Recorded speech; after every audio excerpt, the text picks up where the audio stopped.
Hello students, कैसे हैं आप सब। मैं उम्मीद करता हूँ आप अच्छे होंगे, घर पे होंगे, स्वस्थ होंगे, सुरक्षित होंगे। जैसा कि पता है कि आज मैं लाइव क्लास नहीं ले पाया। रीजन क्या है कि अभी जो भी मैं क्लासेस आपको पढ़ा रहा हूँ उसमें कई सारे इमेजेस की आवश्यकता होती है और ये सारे इमेज को ड्रॉ करना व्हाइट बोर्ड पे मुश्किल होता है। तो मैंने सोचा चलो वीडियो के माध्यम से आपको क्लास अपडेट करता हूँ, जो भी इन्फॉर्म बचे हुए क्लासेस है उसको कंटिन्यू करता हूँ। लेकिन बाकी के क्लास जिसमें इमेज की आवश्यकता नहीं होगी, इसमें बहुत ज़्यादा क्रिटिकल इमेज नहीं होगा, वो क्लास लाइव ही होगा। तो चलिए शुरू करते हैं। जैसा कि आपको पता है कि पिछले कुछ इवोल्यूशन एविडेंस आपको बता रहा हूँ, इवोल्यूशन का क्या एविडेंस है। आज जो हम डिस्कस करने जा रहे हैं, जैसा कि आप टॉपिक देख पा रहे हैं, लार्बेकिज्म के बारे में बात करेंगे। जो लैंडमार्क था, उनकी जो थ्योरी थी, theory of inheritance of acquired characteristics, उस पर हम लोग बात करेंगे और काफी डिटेल में बात करेंगे। जब हम इनकी थ्योरी के बारे में बात करते हैं तो इसके 4 पॉइंट। नंबर 1 है न्यू नीड्स। सेकेंड नंबर का पॉइंट है use and disuse of organs. Third है inheritance of acquired characters. And fourth है स्पेसिएशन। जब हम बात करते हैं न्यू नीड्स और use and disuse of organs या inheritance of acquired characters, speciation, इसको समझने के लिए आपको समझना होगा ये जो आप जिराफ देख रहे हैं इसके बारे में हम लोग आज बात करेंगे। आप देख पा रहे होंगे नंबर 1 डायग्राम, ये नंबर 1 डायग्राम है। नंबर 1 में जो जिराफ है उसका नेक के बारे में बात करेंगे तो उसका नेक का साइज छोटा है, और नंबर 4 के बारे में बात करेंगे तो इसका नेक का साइज बड़ा है। नंबर 3 उससे थोड़ा छोटा है, नंबर 2 जो है उससे छोटा है, और नंबर 1 जो है वो सबसे छोटा है। तो हम ये समझने की कोशिश करते हैं कि आखिर ऐसा क्यों है। तो लेमार्क कहता है, क्या कहता है कि अगर आप इसको समझेंगे तो कहता है कि सपोज जो नंबर 1 का जिराफ है, उस समय में वो, जैसा कि आपको पता है जिराफ जो है हर्बीवोरस है, तो उस जगह में उसके आसपास में जो भी फूड अवेलेबल थे और उस ग्रासेस जो भी अवेलेबल था, उस ग्रास को एज ए फूड सोर्स के रूप में ये इस्तेमाल कर रहा था और उससे ही अपना लाइफ साइकिल, अपना लाइफ स्टाइल पूरा कर रहा था। लेकिन एक ऐसा समय आया होगा जिस समय में यहाँ का ग्रास क्या हो गया, खत्म हो गया। यहाँ के जो भी ग्रासेस थे वो ग्रासेस आसपास के समाप्त हो गए। अब उसे क्या करना पड़ेगा, उसको या तो मरना पड़ेगा या तो सरवाइव करना पड़ेगा। अगर उसे इन्वायरमेंट में अडेप्ट करना है तो क्या करना होगा, उसे अपने आप में बदलाव करना पड़ेगा। थ्योरी ऑफ नेचुरल सिलेक्शन मैंने आपको बताया है। तो अब बदलाव करना पड़ेगा तो क्या करना होगा, इसको देखा इसने आसपास में ऐसे प्लांट हैं जिस प्लांट में पत्ते लगे हुए हैं, और उसको अगर थोड़ा सा हम अपनी गर्दन के साइज पे थोड़े स्ट्रेच डालते हैं, नेक पे थोड़ा सा स्ट्रेच डालते हैं, तो उसको हम खा सकते हैं। तो उसने ऐसा ही किया।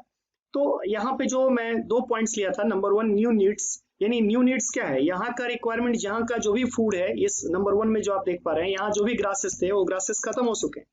अब उसे क्या करना है, न्यू नीड्स चाहिए, उसका नया जरूरत है। नया जरूरत क्या है, उसको भोजन चाहिए, और भोजन क्या है, तो उसके आसपास में जो ग्रास है वो खत्म हो गया। अब जो पेड़ दिख रहे हैं उसमें जो पत्ते लगे हुए हैं, उसके लिए उसका गर्दन का साइज उससे थोड़ा सा ऊंचा करना पड़ेगा, और उसने ऐसा ही किया। और ऐसा किया तो इसमें जो आप देख पा रहे हैं, ये स्ट्रक्चर जो है, use and disuse of organ, second point जो है use and disuse of organs, ये क्या है, इसे, इस ऑर्गन को अब ज्यादा यूज करना पड़ेगा। नेक को क्या करना पड़ेगा, ज्यादा यूज करना पड़ेगा, क्योंकि यहाँ पे फूड है।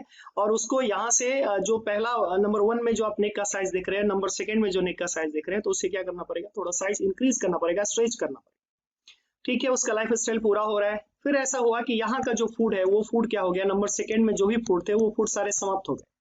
अब उससे सेम कंडीशन आ गई, या तो उसे अडेप्ट करना होगा एनवायरमेंट में और दूसरा प्लांट उसको सर्च करना पड़ेगा जिसके लिव्स को खा करके वो लाइफ पूरा कर सके। तो वहां पे क्या मिला उसको, उसके आसपास में जो तीसरा प्लांट मिला, नंबर 3 में जो आप देख पा रहे हैं, इस प्लांट का हाइट थोड़ा सा और ऊंचा है। तो जिराफ को क्या करना पड़ा, और स्ट्रेच करना पड़ा उसके नेक पे, और उसको स्ट्रेच करना पड़ा, तभी उसका फूड का रिक्वायरमेंट पूरा होता गया। फिर इसी तरह आप देखेंगे नंबर 4 पे फिर से यहाँ पे थर्ड वाले का फूड खत्म हो गया, तो नंबर 4 का जो प्लांट साइज है, ये प्लांट जो है उसका जो आप देख पा रहे हैं, ये प्लांट है, इसके हाइट लंबे हैं, और अगर इस लंबाई तक उसको पहुंचना है तो उसको क्या करना पड़ेगा, नेक के साइज को ज्यादा से ज्यादा स्ट्रेच करना पड़ेगा। और यही लेमार्क की थ्योरी है। तो बड़े बेसिक कंसेप्ट से अगर हम समझेंगे तो क्या है बेसिक कंसेप्ट, पहला न्यू नीड्स, यानी जरूरत है, और जरूरत है तो क्या करना पड़ेगा, उसको आसपास ढूंढना पड़ेगा। और अगर आसपास उसको दिखता है फूड तो उसको क्या करना पड़ेगा, जो भी ऑर्गन है उस ऑर्गन को ज्यादा यूज करना पड़ेगा, तभी उसका रिक्वायरमेंट पूरा होता है। तो ये दोनों जो थ्योरी थी लेमार्क की, ये तो बिल्कुल सही बैठ रहा है। लेकिन उसने एक ऐसा थर्ड थ्योरी दे दिया जिसे हम इनहेरिटेंस ऑफ एक्वायर्ड कैरेक्टर कहेंगे। ये थ्योरी गलत है। क्यों गलत मैं कह रहा हूं, इसको समझने की कोशिश करते हैं। सबसे पहले तो हम समझते हैं एक्वायर्ड कैरेक्टर क्या होता है। एक्वायर्ड कैरेक्टर का मतलब है कि ये एक जिराफ है और इस जिराफ को क्या करना है, फूड चाहिए, तो इसने अपने आप में बदलाव किया। ये बदलाव इसके जेनेटिक मेकअप में नहीं था। जब ये जन्म लिया तो उसमें ऐसा नहीं था, उसने अपने रिक्वायरमेंट के लिए, अपने सर्वाइवल के लिए उसने अपने आप में बदलाव किया। दूसरे एक एग्जांपल समझते हैं। देखो, ये जो आप देख पा रहे हैं, ये वर्मा का एक विलेज है जिसमें जो फीमेल होती है वो क्या करती है, कॉइल जैसा नेक रिंग कह सकते हैं इसे, नेक रिंग स्ट्रक्चर अपने नेक रिंग पहनती है अपने नेक में, और ये प्रत्येक साल एक एक रिंग प्लस करते चलती है, एक के बाद दूसरा, दूसरे के बाद तीसरा, चौथा, पांचवा, इसी तरीके से ये लोग रिंग पहनते हैं। अब जब इसके नेक का साइज देखेंगे तो as compared to other women जो नहीं पहनती है रिंग, उसका साइज क्या होगा, छोटा होगा, और इसका साइज नेक का क्या होगा, थोड़ा सा स्ट्रेच होगा, बड़ा होगा, थोड़ा सा स्ट्रेच होगा, माइल्ड।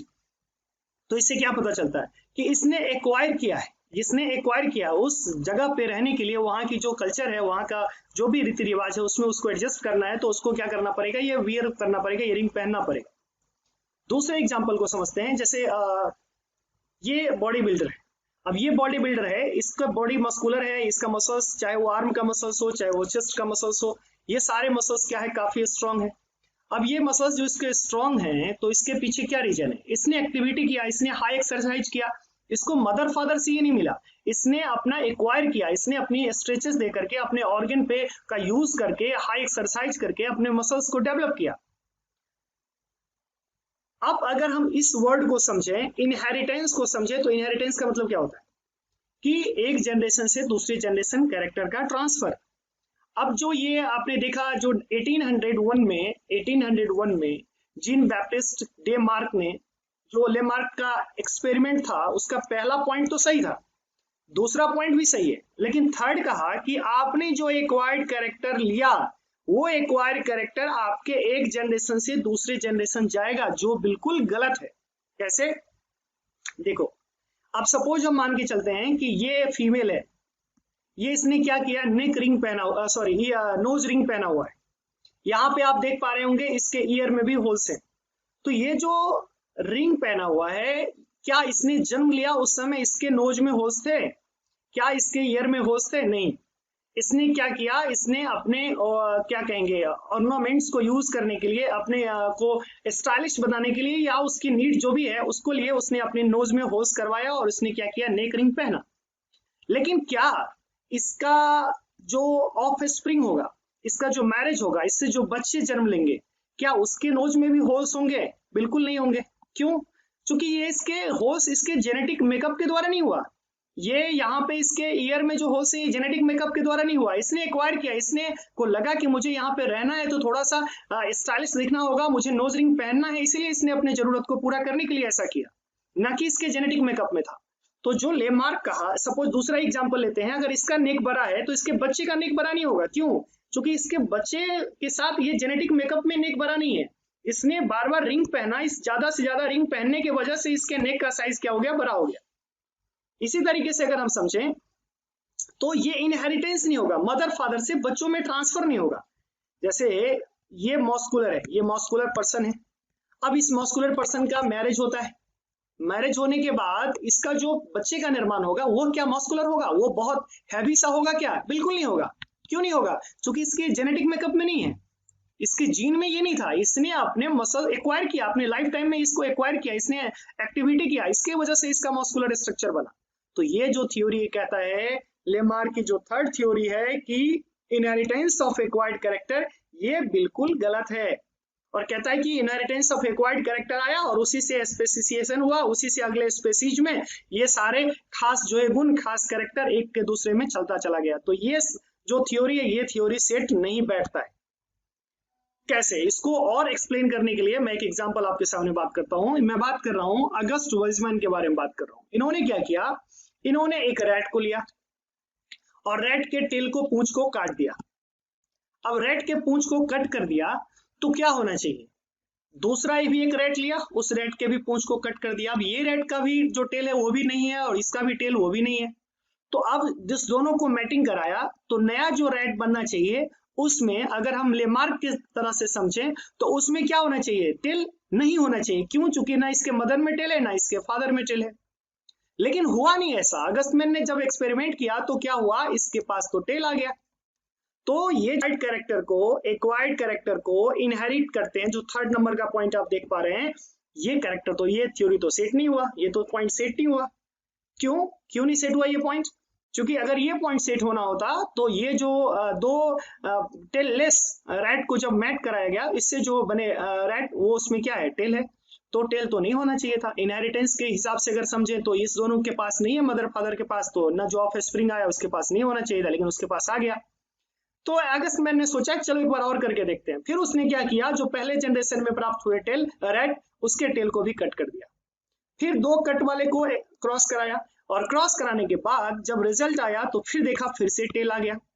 तो इसीलिए ऐसा उन्होंने कई बार करे, करीब 20 बार एक्सपेरिमेंट करने के बाद 20वें 21वें बार तक में हर बार टेल आता गया। इससे ये प्रूफ होता गया कि एक्वायर कैरेक्टर लाइफ स्टाइल में, लाइफ टाइम में इंडिविजुअल अपने आप को गेन करता है, ना कि उसके जेनेटिक मेकअप को टच करता है, ना कि उसके एक जनरेशन से दूसरे जनरेशन में एक्वायर्ड कैरेक्टर ट्रांसफर होता है। इसीलिए ये जो थर्ड पॉइंट आप देख रहे हैं, ये पॉइंट गलत हो गया। मैं उम्मीद करता हूं कि लेमार्क की जो थ्योरी है आपको मैंने बहुत अच्छे से करें। इसी तरीके से मैं नए नए अपडेट आपके सामने लाता रहूंगा। साथ ही मैं कोशिश करता हूं कि रेगुलर आपको लाइव क्लास दूं। तो जो भी बच्चे लाइव क्लास देखते हैं, सुबह 8 बजे आप लाइव क्लास को ज्वाइन करें। अगर किसी कारणवश लाइव क्लास नहीं आ पाता है तो आपको समझना होगा कुछ ना कुछ प्रॉब्लम है, और वो ज्यादातर प्रॉब्लम होता है इमेज से रिलेटेड। तो मैं उसको वीडियो बना करके उस पर्टिकुलर टॉपिक का और फिर मैं अपलोड करता हूँ। Thank you so much.